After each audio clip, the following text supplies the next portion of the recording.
Assalamualaikum warahmatullahi wabarakatuh. Perkenalkan, saya Fi Azura dari kelas 11 IPA 1. Di sini saya akan menjelaskan tentang jurnal penutup, neraca saldo setelah penutupan, serta jurnal kembali. Oke, kita masuk ke materi yang pertama, yaitu jurnal penutup. Pengertian jurnal penutup. Pasti jurnal penutup itu, jadi jurnal penutup adalah jurnal yang dibuat pada akhir periode akuntansi untuk mentransfer akun sementara ke akun permanen. Jadi jurnal penutup ini untuk menutup akun perantara seperti pendapatan, beban, dan pengambilan priv. Kemudian sumber datanya yaitu dari kertas kerja pada kolom laba rugi dan kolom neraca. Langkah-langkah penyusunan jurnal penutup, yaitu dengan cara yang pertama yaitu untuk menutup akun pendapatan, yaitu dengan cara mendebitkan akun pendapatan dan mengkreditkan akun ikhtisar laba rugi. Kemudian yang kedua yaitu untuk menutup akun beban, yaitu dengan cara mendebitkan akun ikhtisar laba rugi kemudian mengkreditkan akun beban. Kemudian yang ketiga yaitu untuk menutup akun ikhtisar laba rugi jika dia laba, maka mendebitkan akun ikhtisar laba rugi dan mengkreditkan modal. Kemudian untuk menutup akun ikhtisar laba rugi jika dia rugi, yaitu dengan cara mendebitkan akun modal dan mengkreditkan akun ikhtisar laba rugi. Kemudian untuk menutup akun priv, yaitu dengan cara mendebitkan akun modal dan mengkreditkan akun priv.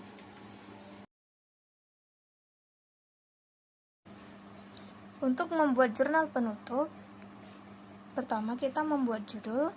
Judul terdiri dari 3 baris. Pada soal kali ini, judulnya adalah Perusahaan Jasa Makmur, Jurnal Penutup periode 31 Desember 2019.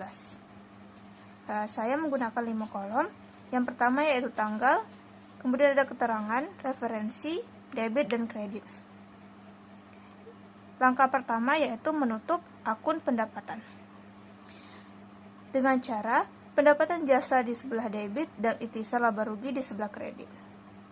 Kemudian kita lihat pada kolom neraca saldo, yaitu pendapatan jasa berjumlah 8.437.500. Kemudian kita masukkan pada debit dan kemudian pada kredit. Yang kedua yaitu menutup akun beban. Untuk menutup akun beban, ikhtisar laba rugi di sebelah debit dan kemudian beban di sebelah kredit. Untuk mendapatkan ikhtisar laba rugi, maka kita harus menjumlahkan seluruh beban. Dan jumlahnya yaitu 3.225.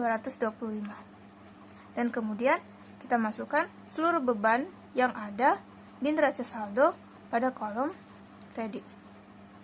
Yaitu ada beban gaji, beban listrik dan telepon, beban lain-lain, beban administrasi dan umum. Kemudian untuk menutup akun ikhtisar laba rugi, yaitu kita lihat pada perusahaan tersebut mengalami laba apa mengalami rugi. Dan pada perusahaan jasa makmur ini mengalami laba yaitu sebesar 5.212.500.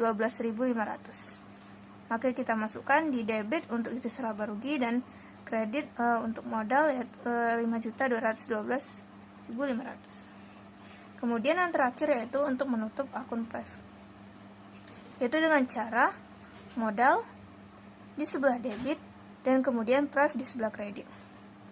Caranya kita lihat pada neraca saldo yaitu priv sebesar 450.000.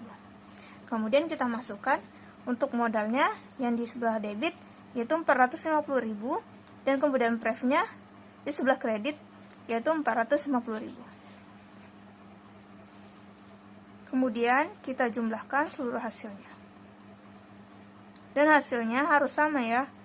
Jika tidak maka terjadi kesalahan pada saat pencatatan.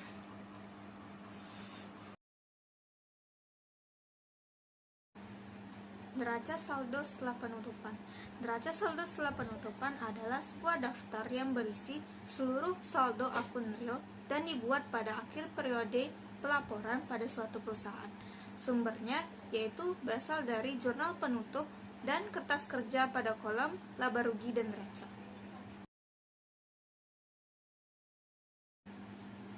Langkah-langkah membuat neraca saldo setelah penutupan. Yang pertama yaitu sandingkan kertas kerja pada kolom laba rugi dan kolom neraca dengan jurnal penutup. Kemudian yang kedua yaitu posting jurnal penutup. Yang ketiga yaitu jumlahkan kolom laba rugi, neraca, dan jurnal penutup pada kolom neraca saldo setelah penutup.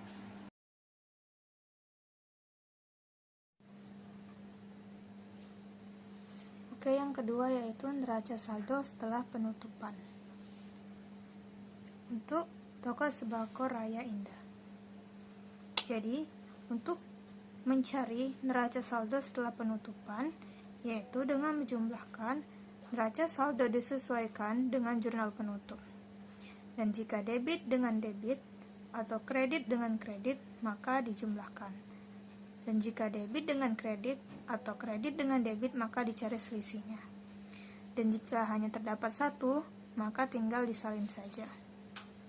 Contohnya, pada akun kas, asuransi dibayar di muka, piutang dagang, persediaan barang dagang, perlengkapan dan peralatan. Hanya ada satu di neraca saldo disesuaikan dan tidak ada di jurnal penutup. Terletak di debit, maka tinggal kita pindahkan saja.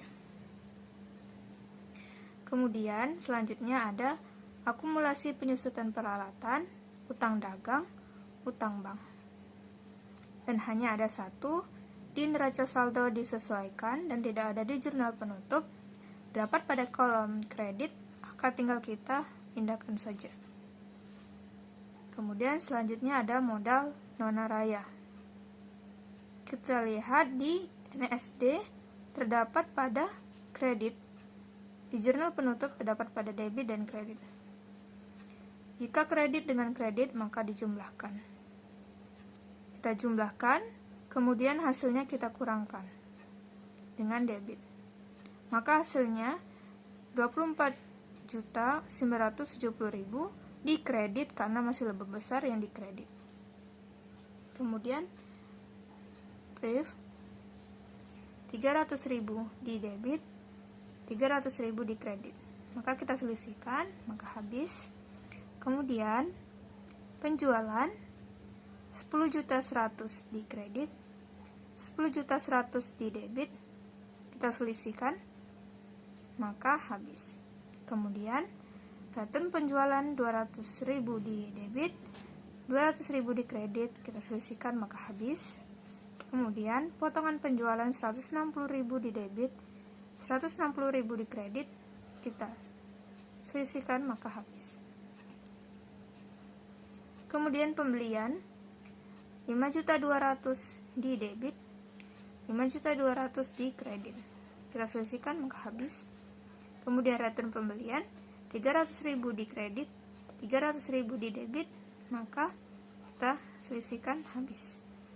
Kemudian potongan pembelian 30.000 di kredit, 30.000 di debit, kita selisihkan, maka habis. Kemudian beban sewa 100.000 di debit, 100.000 di kredit, kemudian kita selisihkan, maka habis. Kemudian ikhtisar laba rugi 1 juta di debit, 9.430.000 di debit, kemudian 10.430.000 di kredit.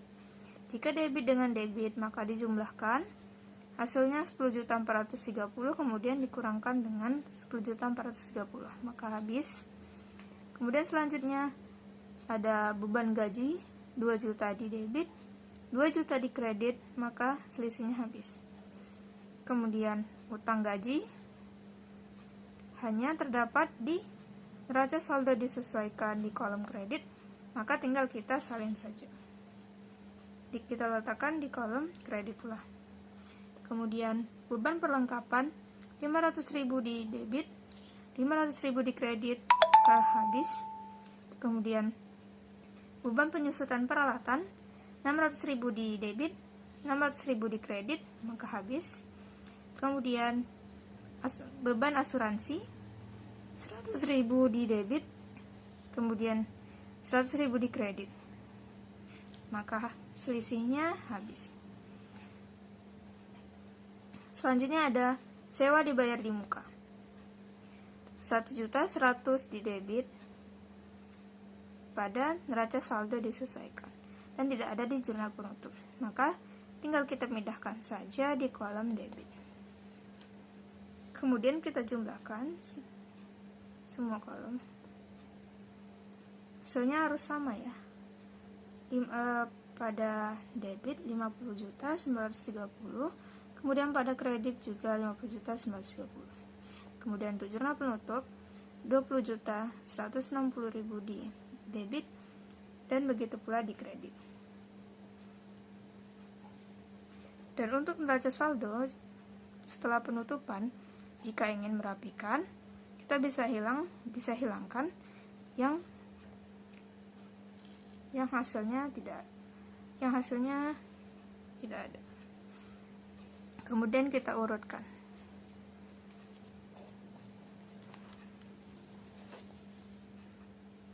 Maka inilah hasilnya setelah saya urutkan.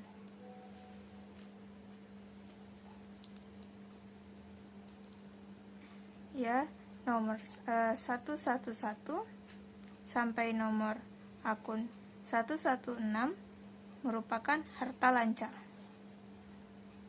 Sedangkan nomor 121 sampai 122 merupakan harta tetap. Kemudian 211 sampai 212 merupakan kelompok utang lancar. Kemudian 221 merupakan kelompok utang jangka panjang. Kemudian 311 merupakan modal.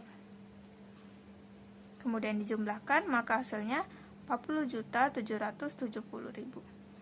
Dan di kredit sama 40.770.000.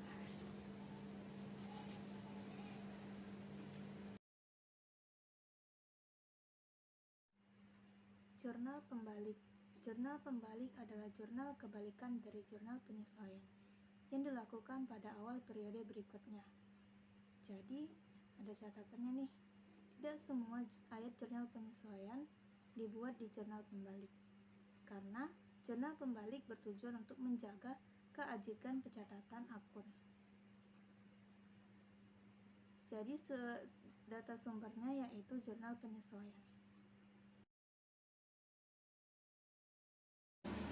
Jurnal penyesuaian yang perlu dibalik. Yang pertama yaitu beban dibayar di muka dicatat metode beban.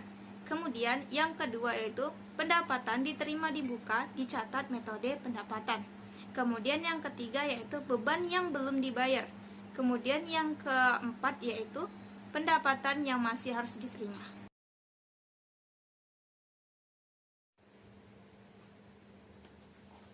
Oke, kemudian yang ketiga yaitu jurnal pembalik.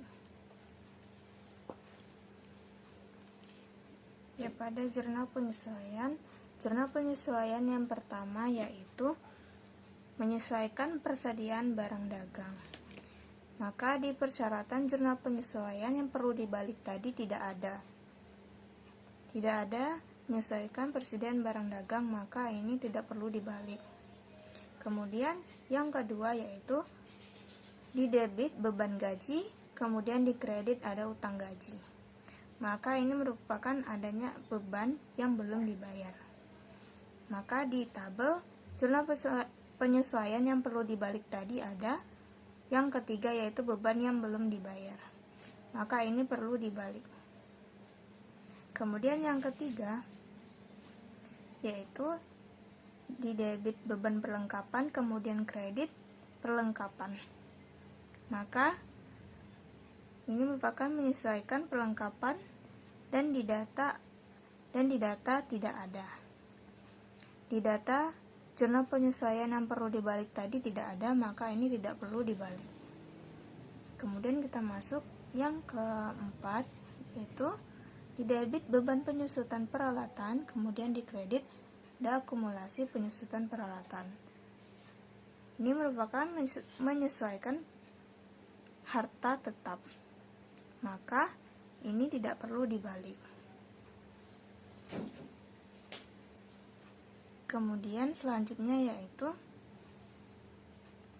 beban asuransi di debit, dan asuransi dibayar di muka di kredit. Ini merupakan menyesuaikan beban dibayar di muka.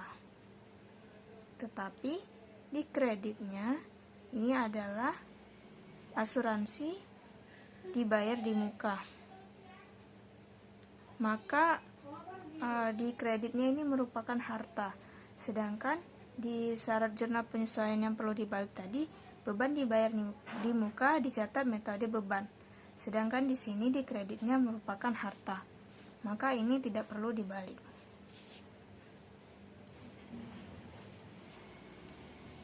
Kemudian yang terakhir di debit, sewa dibayar di muka, kemudian di kredit beban sewa. Menyesuaikan beban dibayar di muka, metode beban. Kenapa? Karena kreditnya merupakan beban dan masuk ke data yang pertama, yaitu jurnal penyesuaian yang perlu dibalik, yaitu beban dibayar di muka dicatat metode beban. Maka ini perlu dibuat jurnal pembaliknya.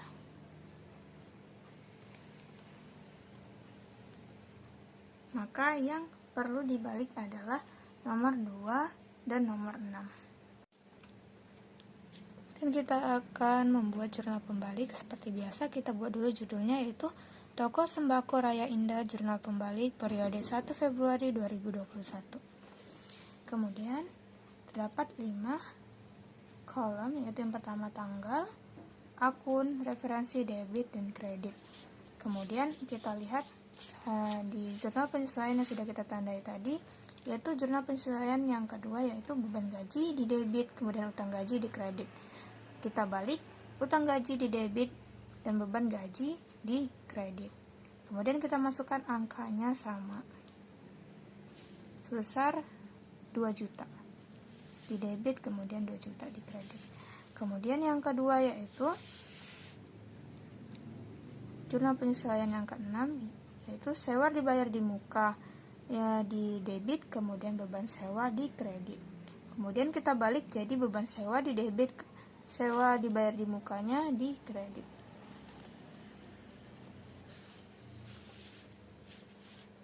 Jadi beban sewa di debit, sewa dibayar mukanya di kredit.